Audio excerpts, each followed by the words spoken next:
സംസ്ഥാനത്ത് തുടർഭരണം വേണ്ടെന്ന കവി സച്ചിദാനന്ദന്റെ പ്രസ്താവനയ്ക്കെതിരെ സാംസ്കാരിക പ്രവർത്തകർ തമ്മിൽ വാക്പോര് മുറുകുന്നു. സർക്കാരിന്റെ ആനുകൂല്യങ്ങൾ പറ്റുന്ന സ്ഥാനത്തിരുന്നുവെങ്കിലും സച്ചിദാനന്ദന് സർക്കാരിനെതിരെ അഭിപ്രായങ്ങൾ പറയാനുള്ള സ്വാതന്ത്ര്യമുണ്ടെന്ന് ലളിതകലാ അക്കാദമി മുൻ അധ്യക്ഷൻ നേമം പുഷ്പരാജ് അമൃത ന്യൂസിനോട് പറഞ്ഞു. സച്ചിദാനന്ദൻ അധികാര സ്ഥാനത്തിരിക്കുന്നത് യോഗ്യതയുള്ളതുകൊണ്ടാണെന്നും പുഷ്പരാജ് പറഞ്ഞു.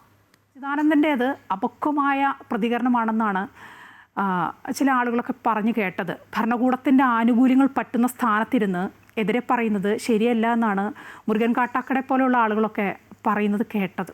സത്യത്തിൽ എൻ്റെ അഭിപ്രായത്തിൽ ഇപ്പോൾ സച്ചിദാനന്ദൻ യോഗ്യനായതുകൊണ്ടാണല്ലോ നമ്മൾ ആ സ്ഥാനം കൊടുത്തത്.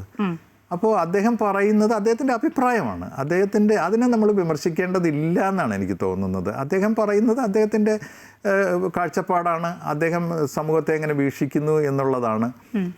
അദ്ദേഹം ഒരു സർക്കാരിൻ്റെ ഭാഗമായിട്ടൊരു അധികാര സ്ഥാനത്തിരിക്കുന്നു എന്നുള്ളത് കൊണ്ട് അദ്ദേഹത്തിൻ്റെ അഭിപ്രായങ്ങൾ പറയാതിരിക്കേണ്ട കാര്യമില്ല എന്ന് തന്നെയാണ് ഞാൻ വിശ്വസിക്കുന്നത്.